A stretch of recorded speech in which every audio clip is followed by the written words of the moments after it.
हरिओम आत्मी भक्तजनों, सप्रेम जय श्री हरि।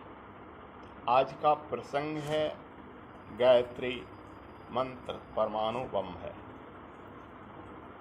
मैंने गायत्री मंत्र पर कई वीडियो बनाया है और आप लोग को अच्छा लगा, कमेंट में हमेशा आपने भेजा है, तो इसे भी आदि से अंत तक सुनेंगे और जैसा लगे वैसा कमेंट में ज़रूर बताएंगे।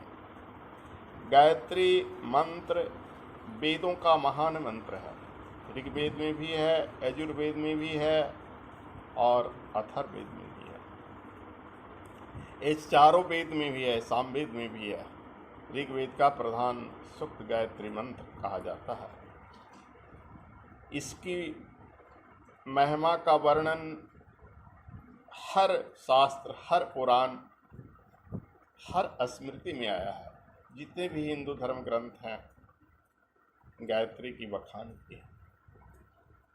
देवी देवता, ऋषि मुनि के पास जो भी अलौकिक शक्तियां हैं सब गायत्री की शक्तियां हैं। गायत्री मंत्र जैसे भी जपा जाए लाभ ही लाभ देगा, किंतु खटकर्म के साथ, विधि विधान के साथ, कवच के साथ, न्यास के साथ, ध्यान के साथ अगर इसकी साधना की जाए तो परमाणु बम से कम ऊर्जा आपको नहीं मिलेगा।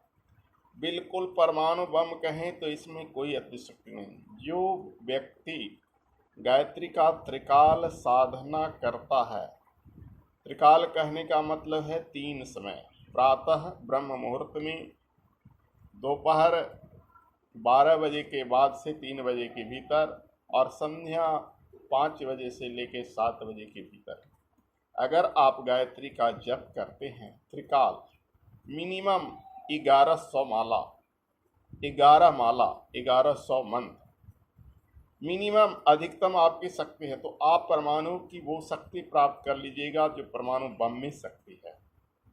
परमाणु बम बनाने वाले तो कहते हैं परमाणु बम विश्व को उड़ा देगा, लेकिन सिर्फ विश्व को ही उड़ा नहीं देता है। विश्व में बिजली संयंत्र एवं अन्य तरह के आणविक संयंत्र परमाणु ऊर्जा से प्राप्त किया जाता है। परमाणु ऊर्जा से लाखों करोड़ों पन बिजली से ज़्यादा बिजली दिया जाता है, जिससे प्रकाश बिखेरा जाता है।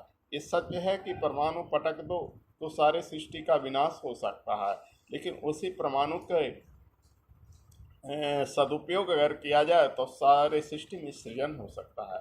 वही शक्ति गायत्री मंत्र के भीतर समाहित है। गायत्री की 24 अक्षरों का ही वर्णन 24,000 श्लोक में वाल्मीकि रामायण, जो आदि रामायण कहा गया है, वो गायत्री के एक एक वर्ण, एक एक अक्षर से, यानी तस्वितुर्वरेण्यम से लेकर प्रचोदयात तक के वाल्मीकि जी ने एक एक वर्ण से लेकर 1,000 श्लोक की रचना कर दी। व्यास जी, पाराशर जी, शंख जी आदि अनेक ऋषियों ने इसकी भूरी भूरी प्रशंसा की है। यदि आप शास्त्रों का सम्यक अध्ययन करते हो तो आपको मिलेगा।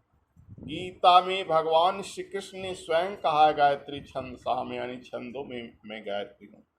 वेदों ने इसका महिमा नीति नीति कहकर बखाना है और इसकी पाठ करने से, इसकी जाप करने से मिलता है। अस्तुता मया वरदा वेद माता प्रचोदयन्ताम पामानि द्विजानाम आयु प्राणम प्रजाम पशुम कृतिम द्रविणम ब्रह्म वर्चस्व में हम दत्वा वजत लोक में। 7 चीज, आयु प्राण प्रजा पशु कीर्ति द्रविण और ब्रह्म वर्चस्व। ब्रह्म वर्चस्व शब्द में ब्रह्मचर्य भी जुड़ा हुआ है, यानी ये जरूरी नहीं है कि आप ब्रह्मचारी ही हों, लेकिन गायत्री साधना काल में यदि आप गृहस्थ होते हुए कुछ ब्रह्मचर्य का पालन किया तो भी आप उस परमाणु शक्ति को प्राप्त कर सकते हैं। और यदि भाग्य से या अपनी श्रद्धा से आपने ब्रह्मचर्य का पालन किया तो उस परमाणु शक्ति को प्राप्त कर सकते हैं।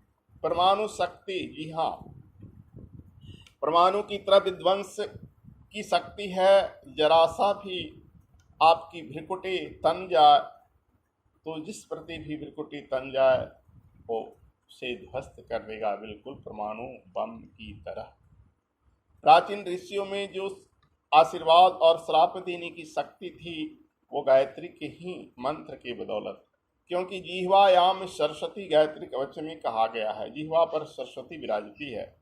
और गायत्री साक्षात सरस्वती है, जो प्रातःकाल साधना करता है तो उस हंस वाहिनी का रूप ध्यान करता है, जिसके एक हाथ में कमंडल, एक हाथ में वेद है और एक हाथ में माला और एक हाथ अभय वर मुद्रा में चतुर्भुज गायत्री हंस वाहिनी गायत्री की जो हम साधना करते हैं वो साक्षात सरस्वती है। इसलिए सरस्वती की शक्ति से चतुरंगिनी सेना डरती थी, ऋषियों के श्राप से बड़े बड़े राजा महाराजा डरते थे। वो शक्ति गायत्री की उपासक में समिति गायत्री की उपासना के बदौलत थी। लक्ष्मी दोपहर की साधना में गरुड़ वाहिनी रूप का ध्यान किया जाता है, हंस वाहिनी सवेरे और गरुड़ वाहिनी दोपहर में। तो गायत्री साक्षात लक्ष्मी है। गायत्री की साधना करके अपार संपदा को प्राप्त कर सकते हैं और सभी ऐश्वर्यों का सुख भोग सकते हैं। शास्त्रों में गायत्री की वर्णन आया है, लौकिक से लेकर पारलौकिक सुखों को प्राप्त कर सकते हैं। और संध्याकालीन साधना में गायत्री काली है। ऋषभ वाहिनी बैल पर सवार हैं, दोपहर में गरुड़ पर सवार हैं लक्ष्मी के रूप में, तो शाम में बैल पर सवार हैं पार्वती के रूप में। तो जो पार्वती है वही काली है। काली की साधना से अष्ट सिद्धियां नवनिधियां के साथ ही विध्वंसकारी ताकत आ जाता है, रोग निवारण शक्ति आ जाता है। काली बलशाली है, बलदायिनी है, इसलिए आरोग्य की देवी है, आरोग्य प्राप्त होता है, बल ऐश्वर्य प्राप्त होता है। जी हाँ, बस इतना ही अल्प समय में। आगे फिर मैं बताऊंगा गायत्री साधना पर। जैसा लगे बताएंगे। हरिओम तत्सत। जय मां गायत्री, जय गुरु।